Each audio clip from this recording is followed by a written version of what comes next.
I've already forgotten. Okay. 21,341. 21,341. 21,341. 21,341. Okay. Very happy with my day. Update my progress. And we are moving right along. So closing in on that 25K badge. And doing great, I think. Let's take a moment to look at a few of our friends who are doing their NaNoWriMo. Jessica McHugh, I'm not sure what this novella is about, but there's like a mention of she needed a song from a Broadway musical last night, so she was putting that in and gave a couple of character details that were kind of interesting. I'm going to take a look at her page. Oh wow, she's blasted past it. There we go. She is at 26,160, and there's another novella to add on. I think she mentioned that this may be one that was already started, so this 26 may be on top of something that was already there, but looks like she may be blasting into another project here soon, but we'll check that out another time. All right, so excellent job. She is blowing it away for NaNoWriMo. Definitely a challenge for everybody else. So let's look at Armand Rosamilia. Armand Rosamilia is at 18,235. Now, something I found interesting about his Nano is the projects he's done before. Frozen in Ice is a monster story he did for Severed Press that's very good, and he did that as a Nano book. Dirty Deeds 8, that's a wonderful crime fiction series. The books are very short and very fast paced, so there's no wasted pages in those books. He did one of those for a NaNoWriMo. Now, I find it interesting the ones he has not released yet. So, Black and White and Epic Supernatural Thriller, I don't know what he's done with that. The Chelsea Avenue books are excellent. The first Chelsea Avenue book was why I wanted to co-write with him. When I read that, I saw some great potential in what he was doing. Now, Green River Blend 3, he's finished, but he didn't hit the NaNoWriMo goal. But again, that doesn't really matter. Dirty Deeds 2, he was writing for Nano 1 year. Again, didn't finish it for Nano, but he finished it. Plan C, I'm not sure what happened that year, but this became a novel that's on his Patreon page, and I support his Patreon page, so I've seen that one. Green River Blend is excellent. And then way back when, he wrote Darlene Bobich, Zombie Killer, and that book set off the Dying Days zombie series, which has 9 books in it, extreme zombie horror, and that series is just excellent. It's finished at 9 books, so he has some great work out there, and NaNoWriMo was a part of it. I think the significant difference for Armand is that these are books he'd be writing anyway, so it's not like he's using Nano to just motivate him to write a book. He's got a specific schedule he's following, he's got things he needs to publish, so he's just using NaNoWriMo to continue what he was doing anyway. And that's probably why his books are so solid. Alright, so let's keep going down the line.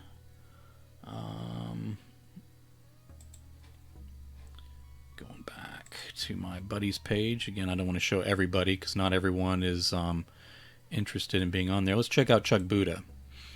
Really proud of Chuck Buda. He and I had talked online, and I just asked him if he was like holding out word count. Like, I didn't know if he was like waiting to post later. I didn't want to show his page and make it look like he wasn't writing, but he said he was struggling with it a little bit, and he said, you can use me as an example of a real world example of how it goes off the rails. And I said, no, I don't need that. I was just encouraging you so that, you know, maybe you can get back to it or that kind of thing. And he seemed to appreciate that. He appreciated just the support.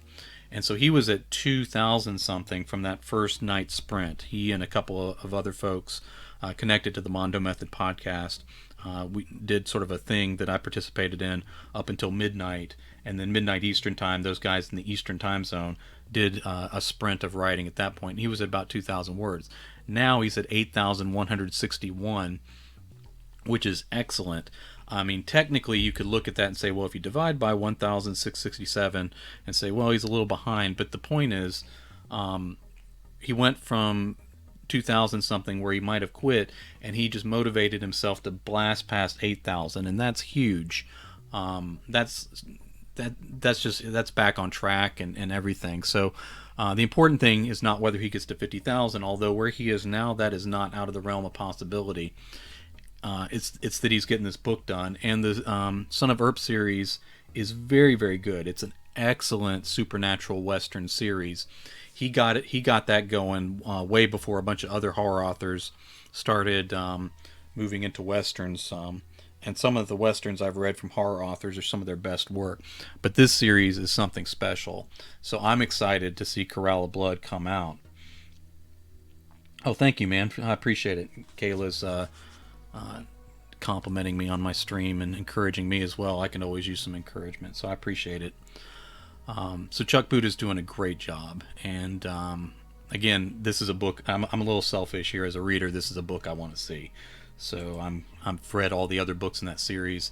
I can't remember the exact books in order. I know Desert Fangs was the last one that came out, and this is another one. It's sort of supernatural meets the Wild West.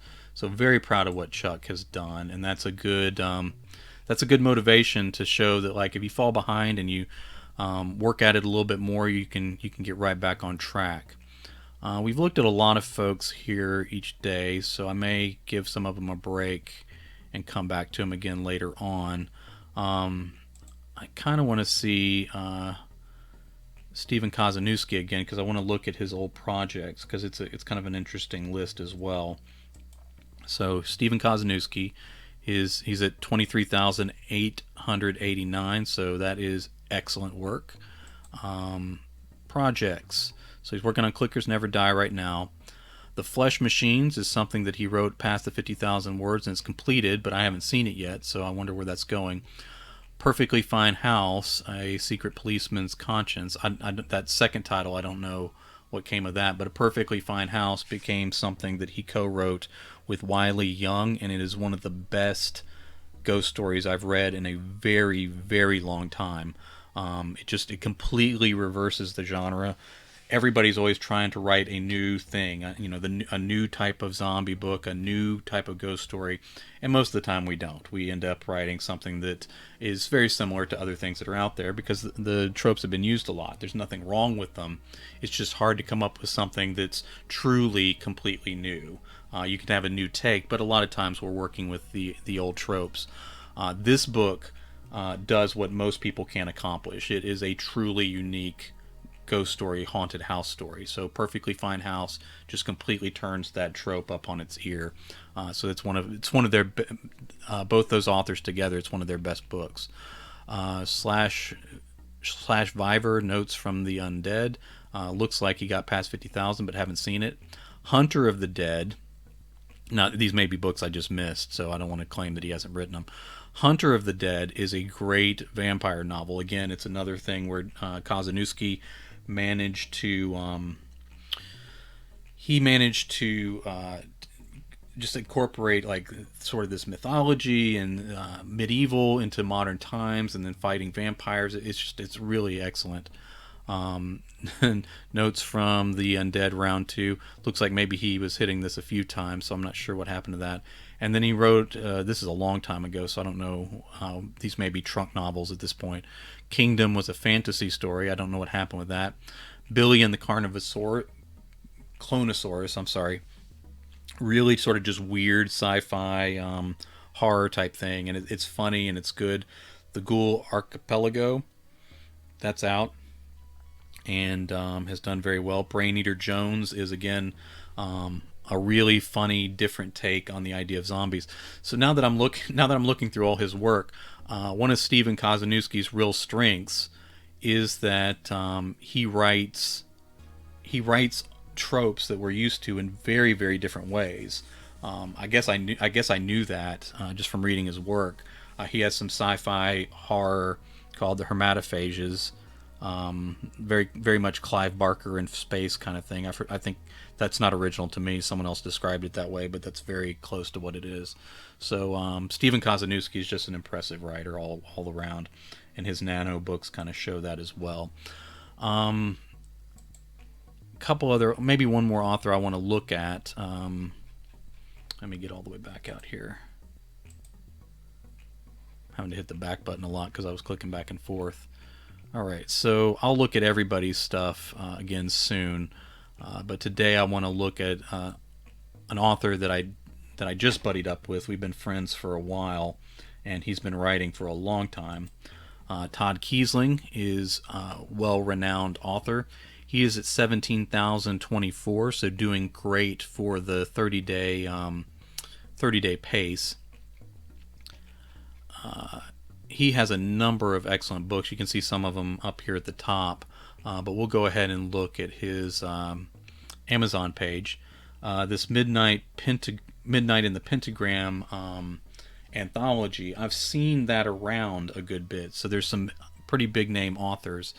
His real signature work, I don't know if he would agree with this, but just my opinion, is Devil's Creek. That's an earlier novel for him, and it just it's very well done. It's excellent writing and a great story. He's been in a number of cool anthologies. This Arterial Bloom, is from Crystal Lake Publishing, and it's a really good anthology as well. I may have to look at it down here because it was kind of off screen there. So Arterial Bloom. Just a list of powerhouse authors, and Crystal Lake is a very tough publishing stories in with, because they pay well. They put out high quality anthologies, so they're only picking the best stories. So Arterial Bloom, I know a few authors in there, and it is just excellent work as Crystal Lake always does. That's a very old anthology. I'm in that one, and that one came out years and years ago. So just a lot of great work there.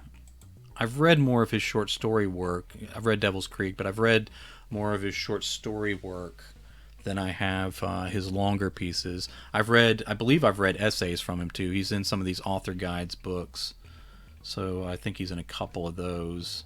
Yeah, Writers on Writing. Don't remember how long ago those came out, but I mean, you got names like Jack Ketchum and Tim Wagoneer. Tim Wagoneer has his own writing book out that's really great, and again, just a bunch of powerhouse names there specifically in the horror genre, but it's also just all around good writers. Many of them have expanded into other areas in their writing since then. All right, let me get back. Actually, let me just go to the story. So we finished going into chapter 10 a little bit. Maybe I just decided where I was going to stop, and that became chapter 10. I guess that's how all writing works. But this was Rise Again, a sci-fi novel by J. Wilburn. I'll pick up again tomorrow, and maybe we will reveal some more about our characters, and the story will really start hopping along then. So thank you to everybody who has watched along, and I look forward to talking to you again soon.